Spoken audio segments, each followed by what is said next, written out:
There's an event, a circumstance, a situation that happens in the book of Numbers where the Israelites, God's chosen people, are wandering throughout the desert. They had made it to the promised land, and they had decided that fear was more powerful than God, and they decided they didn't want to go in the promised land because God wasn't big enough to handle the situation, and so they ended up wandering in the desert for 40 years. And while they're in the desert for 40 years, as you can imagine, they're in a desert, so they often run out of water. And so there's one situation comes up where the people are there and they're without water and they lose their minds. They're like, what's going on? Why did God bring us out here? There's no water. That's it, we're going back to Egypt. And so they go to Moses and they complain, and Moses goes to God and says, we're out of water. These people are really bugging me. What should I do? And he says, I want you to go over. I want you to hit this rock with your staff, and water will come out. He's like, okay. So he goes over and he hits the rock with his staff, and water comes out. Everybody's happy. Sometime later, they're in the same situation. They're, again, without water. And so they go to Moses and say, Moses, we're out of water. This is not fun for us. And Moses goes to God and says, God, these people are bugging me because they still don't trust you. They need water, and they just won't get off me about this. So he says, all right, fine. I want you to go over to this rock over here, and I want you to speak to it, and water will come out. It's like, okay. So Moses goes over. He goes to the rock. He yells at everybody. He's like, everybody, pay attention. You guys are driving me nuts. You've got to appreciate how patient I've been with you guys. And he takes his stick and he hits the rock with his stick, and water comes out.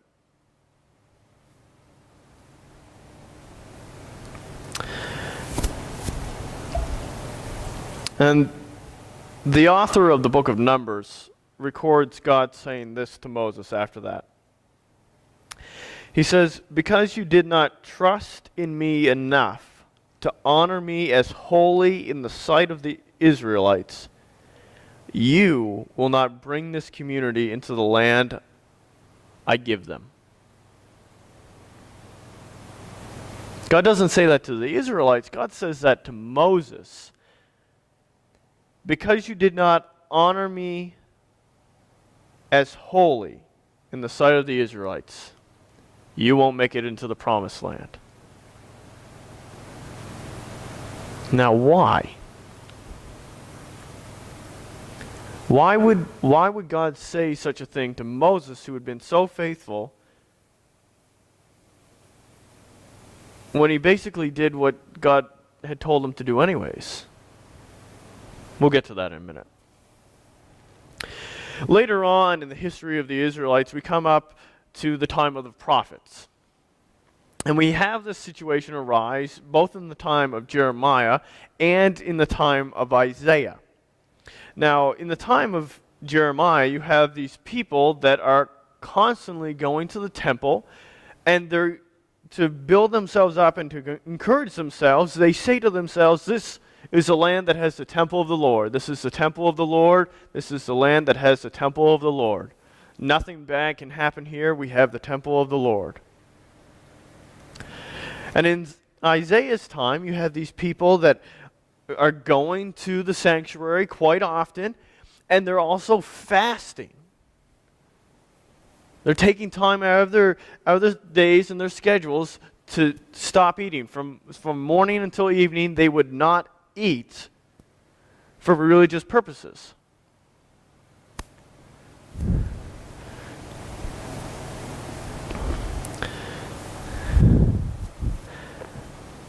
But the result isn't what they expected. We find that in Jeremiah chapter 7, this is what God says to them. He says, I will cast you out of my sight as I cast out all your kinsmen, all the offspring of Ephraim, a people that he had already cast out. So these people are going and they're claiming the protection of the Lord because they are the promised people and they have the temple. And in a similar thing, he says something similar in the time of Isaiah to the people that are fasting. He says, I am going to cast you out. Now, why would he say something like that? These people are being quite religious. And then we get to the Sermon on the Mount.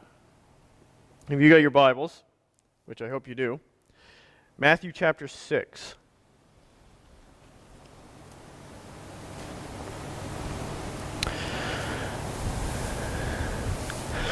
Matthew chapter 6. Now, in this passage, starting in verse 16, Jesus is speaking to a crowd, a whole group of people, and he references people called the hypocrites. And we would understand that he's most likely talking about the religious group known as the Pharisees. And the Pharisees were a group of people that very rigorously held to the laws and the stipulations. All the little fine print, they followed it. Now, often the Pharisees get a bad reputation just for being Pharisees. Not all the Pharisees were bad. They just had a tendency to be bad. And so he's talking to this group that had this very serious commitment to following the rules. And this is what he says. He says, and when you fast, do not look gloomy like the hypocrites, for they disfigure their faces, that their fasting may be seen by others. Truly, I say to you, they have received their reward. But when you fast, anoint your head and wash your feet, that your fasting may not be seen by others, but by your Father who is in secret. And your Father who sees in secret will reward you. Now, the first thing that I want to point out to you, any of you who are teenagers or have teenagers or work with teenagers, we have biblical mandate to shower. Okay? It's in there. It's a rule. Anoint your head. Yeah, wash your face. There you go. You can thank me for that one later. But beyond that, Jesus says, when you're fasting, don't look gloomy. How many of you have ever gone through a fast? How many of you really enjoyed it? Right. It's not really the most enjoyable thing. I did one fast for between 4 and 5 days. After a while, the hunger pains just kind of become natural and normal, and you forget about it. Not. And so you can read this passage and look at it and go, well, why is Jesus telling them to put on a show? If they're not enjoying it, if they're not happy, why is he telling them to act like they're happy when they're not? Isn't Jesus then telling them to be hypocrites? Isn't God kind of having a double standard or some kind of messed up rule system if he's telling people that are claiming his promises to protect his temple and people that are fasting and telling them that he's going to get rid of them? Isn't God messing with people when he tells Moses he's not going to make it into the promised land? When he hits the rock rather than speaks to the rock? Like what's going on here? Why is this such a big deal? Well, the big deal is that these people in all these different circumstances were using religion as a means to pride rather than humility. They were using religion to build their own pride rather than humility. Which, when we're dealing with the Pharisees here in chapter 6, we see That it's not about whether you look upset or not, or that you're actually feeling the hunger pains. He's making the point that the Pharisees are trying to get attention. They aren't doing it so that they can empathize with people that are actually hungry. They're not doing it so that they've got extra food on the side that they can give to somebody that's hungry.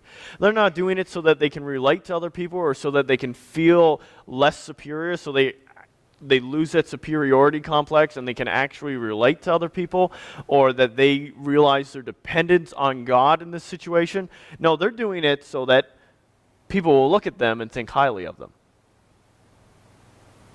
They're using it to build pride rather than humility.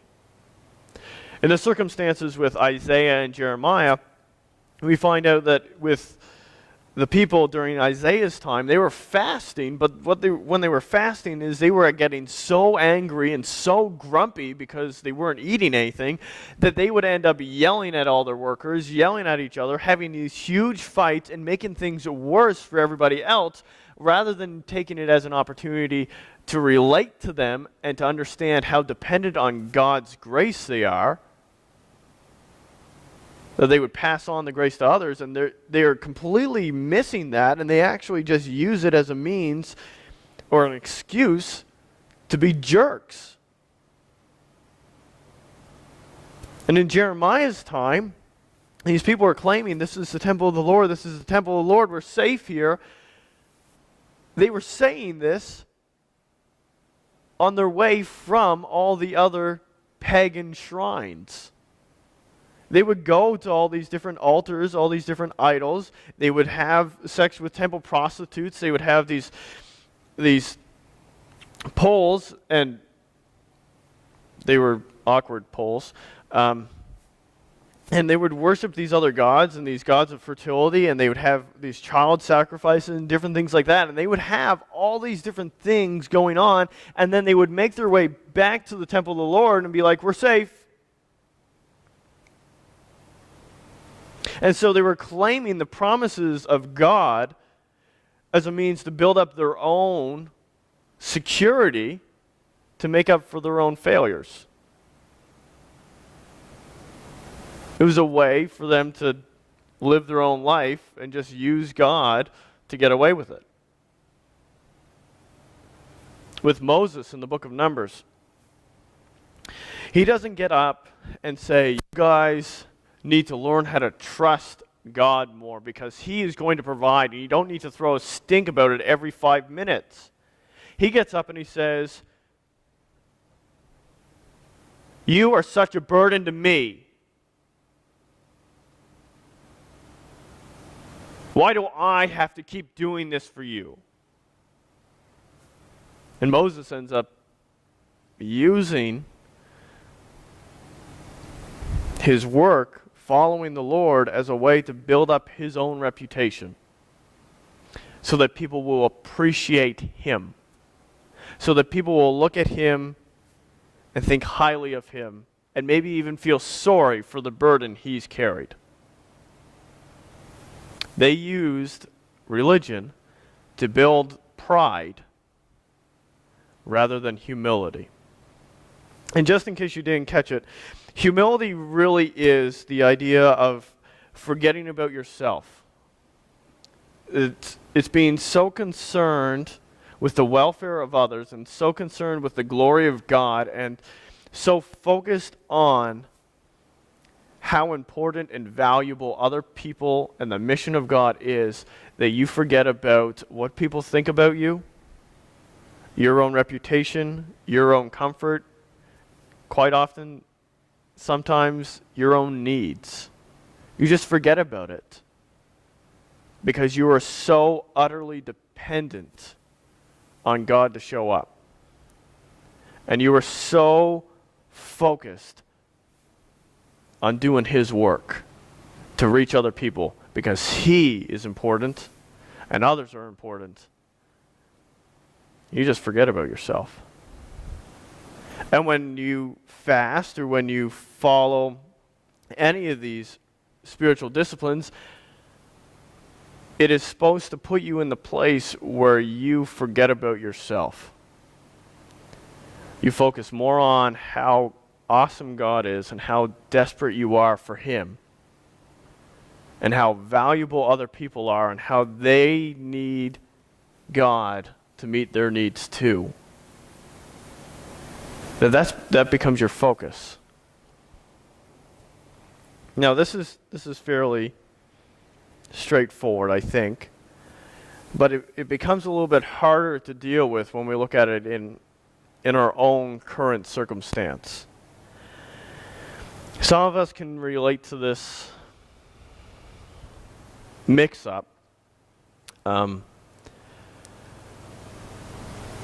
our own lives because we have used different aspects of church and the Bible and following God and Christianity or religion.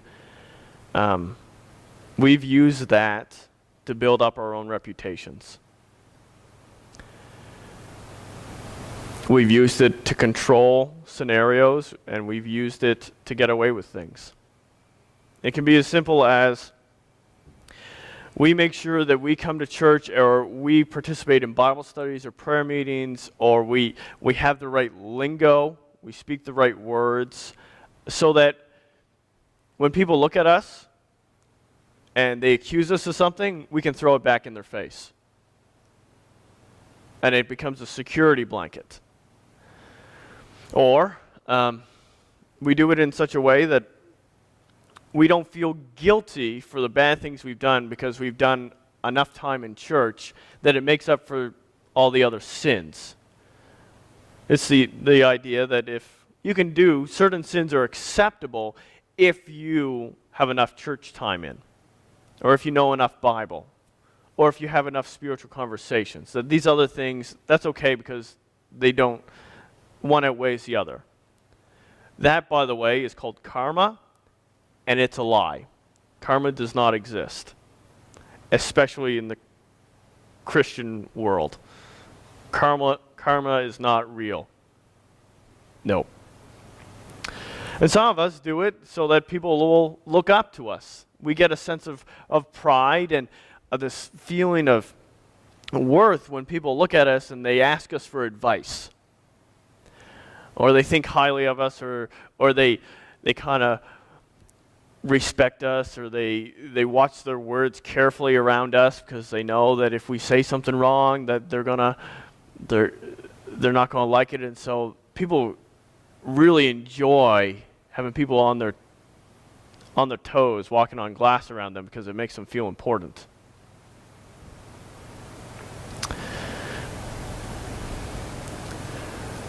We use religion to build up pride rather than to see things clearly.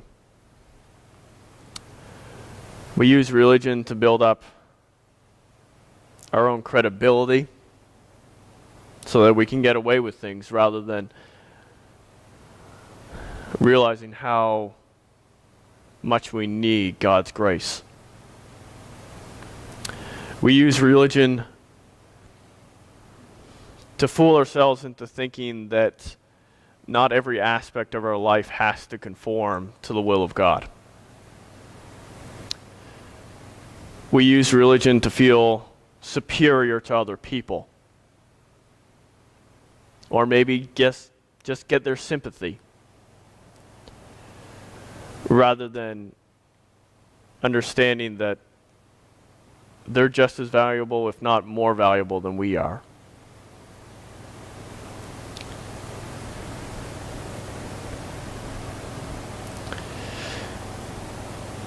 When you fast, do not look gloomy like the hypocrites, for they disfigure their faces, that their fasting may be seen by others. Truly I say to you, they have received their reward. But when you fast, anoint your head and wash your face, that your fasting may not be seen by others, but by your Father who is in secret. And your Father who sees in secret will reward you.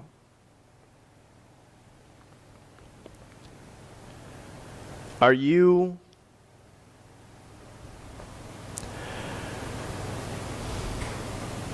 following God in order to build up your own pride? So other people will see you and think differently of you? Or are you following God so that He can have His way and that He can be glorified, even if nobody else ever sees it? If nobody ever treats you differently, nobody ever gives you a pat on the back, nobody ever makes you feel good for what you're doing.